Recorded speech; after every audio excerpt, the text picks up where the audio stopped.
एक दुर्वा प्रदोष के दिन शिवलिंग पर चढ़े हुए जल जहां से नीचे की ओर गिरता है, उस जगह पर मात्र अपने शरीर की कामना करते हुए भगवान से रोग मुक्ति के लिए एक दुर्वा अगर समर्पित कर दी जाए तो कोई बड़ी बीमारी जिंदगी में आ ही नहीं सकती, ग्रहण ही नहीं पाती, मतलब ग्रसित नहीं कर सकती। शिवलिंग पर बेलपत्र चढ़ाना, जल चढ़ाना, इसका भी एक नियम होता है। शंकर जी पे शिवलिंग पर जल कहाँ चढ़ाया जाता है? सबसे पहला जल अगर शंकर जी को चढ़ाने जा रहे हो तो शंकर जी के जो चरण है, जहां से पानी नीचे गिरता है, उसके सीधे वाले भाग पर, अपने हाथ का सीधा भाग, वहां जल चढ़ाओ। फिर जहां लेफ्ट भाग है वहां जल चढ़ाओ। जहां शंकर भगवान का शिवलिंग रखा हुआ है, तीसरे नंबर का जल वहां चढ़ाना चाहिए। चौथे नंबर का जल भगवान शंकर के शिवलिंग पर चढ़ाना चाहिए। पांचवें नंबर का जल ऊपर अगर जलाधारी लगी हो तो उसमें चढ़ाओ।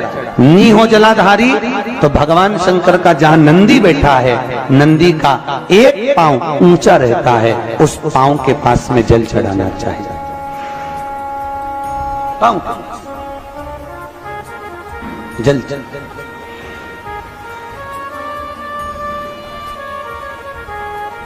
चरण के पास में। ऐसे 5 स्थान दिए हैं जल चढ़ाने के लिए। शिव जी का स्नान कितनी चीजों से होता है? 5 चीजों से। पंचामृत, दूध, बोलते जाओ, दही, फिर घी, शहद, फिर शक्कर। ये 5 चीजों का प्रमाण क्या है? शास्त्र कहता है दूध चढ़ाने से घर में संतान की वृद्धि होती है। दही चढ़ाने से भगवान शिव के, अगर शिवलिंग पर हम दही चढ़ाते हैं, उससे परिवार में प्रेम बढ़ता है। क्या बढ़ता है? प्रेम। फिर घी चढ़ाने से हमारे घर से रोग दूर होता है।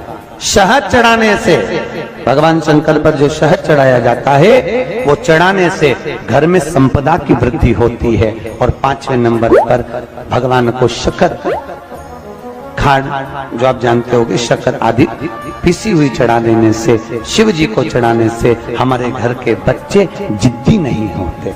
क्यों कहते हैं? जो बच्चा जिद्दपन करता हो, जो बच्चा जिद्दी रहता हो, तो क्यों कहते हैं कि अवधूतेश्वर महादेव का नाम लो और उसके हाथ में शक्कर की कटोरी देकर शंकर जी पे चढ़वा दो, बच्चा कभी जिद्दपन नहीं करता। अवधूतेश्वर महादेव का नाम लेकर सोमवार की अष्टमी के दिन चढ़ाया जाता है।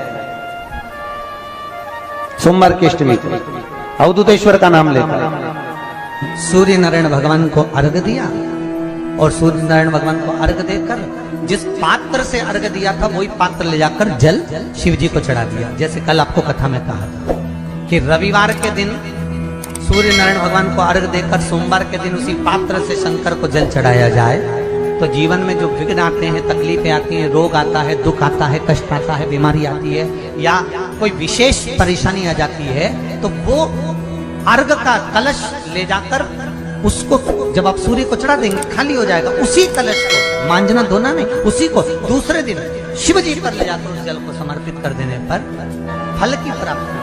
क्यों कहते हैं जो बच्चा बार बार बीमार पड़ रहा हो, बार बार सर्दी हो रही हो, बार बार बीमार पड़ रहा हो, खांसी चल रही हो, बार बार हॉस्पिटल लेकर भागना पड़ रहा हो बच्चे को, छोटा सा अगर बच्चा है, 8 साल के अंदर बच्चा है और बीमार ज्यादा पड़ रहा है, तो आटे का दिया बनाओ, 4 बत्ती रखो, उसमें तिल्ली का तेल डालो, अवधूतेश्वर महादेव का नाम लेकर बच्चे के ऊपर से 21 बार उतारो और किसी चौराहे पर ले जाकर रख दो। जिंदगी में बच्चा कभी बीमार नहीं पड़ेगा, बच्चा स्वस्थ रहे, आनंद में रहे, आनंद में रहे, स्वस्थ की मूल।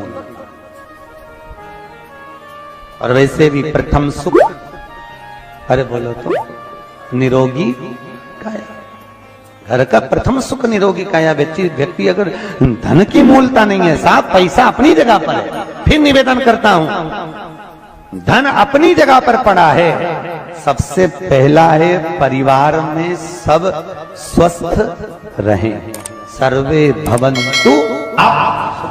कभी दुख की घड़ी चल रही है, कभी समस्या चल रही है, तकलीफ चल रही है, रोग चल रहा है, बीमारी चल रही है, कष्ट बहुत है, तो उसके दरवाजे पर जाकर इस माथे को थोड़ा सा झुका लो। कभी कभी अगर तुमको लगे कि मेरे जीवन में बहुत बीमारियों ने मुझे घेर रखा है, तो प्रयास करा करो कि बेलपत्र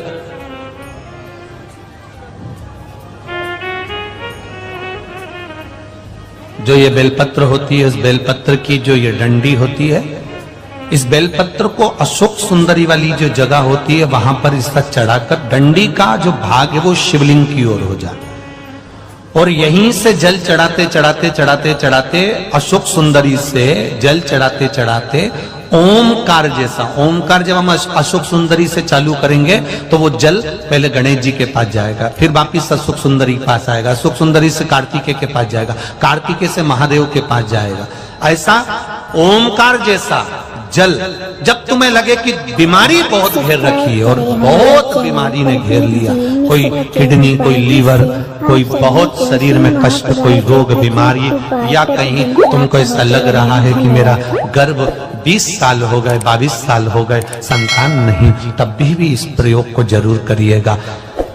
डंडी का मुख शिवलिंग की ओर, पत्ती का मुख अशोक सुंदरी की ओर, जल चढ़ाते समय अशोक सुंदरी से धार चालू कर कर गणेश जी पर, गणेश जी मालूम है ना सबको कहां गणेश जी होते हैं, कहां कार्तिकेय होते हैं, एक बार समझ लो उसको भी अच्छे से।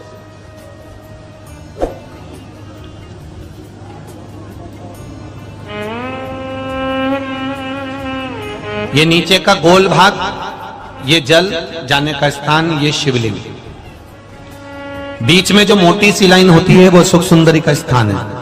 शंकर जी के राइट में जहां से पानी नीचे गिरता है उसके कोने पर गणेश जी का स्थान, इधर कार्तिकेय का स्थान। ये शिवलिंग, ये जो गोल भाग है ये माता पार्वती जी का हस्त कमल है। ऊपर से जो बूंद बूंद जल कलश में से गिरता है वो शंकर भगवान की 5 लड़कियां, जया, विषहरा, शामरीवारी, दौतली और देव, ये शिव जी की 5 लड़कियां ऊपर से जल की बूंद गिराती हैं। हम जब भी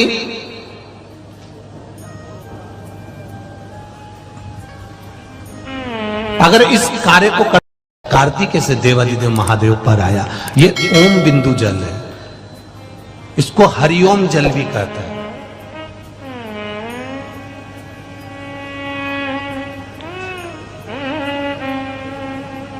उज्जैन महाकाल में भगवान शंकर को सवेरे सवेरे सबसे पहला जो जल चढ़ता है वो हरिओम जल चढ़ता है। आप कभी भी उज्जैन वालों से जाकर पूछना, भस्म रमैया मंडल से पूछना, या उज्जैन के किसी एक व्यक्ति से पूछना, या वहां के पंडा जी से पूछना कि हरिओम जल कब चढ़ता है, तो वो कहेंगे सबसे पहला जल सुबह का हरिओम जल चढ़ता है, इसको हरिओम जल भी कहते हैं। ये रोग निवारण के लिए देवी कहती है, जिस घर में स्त्री दोपहर में सोती होगी उसके घर में दुख और दरिद्रता दोनों जाएंगे।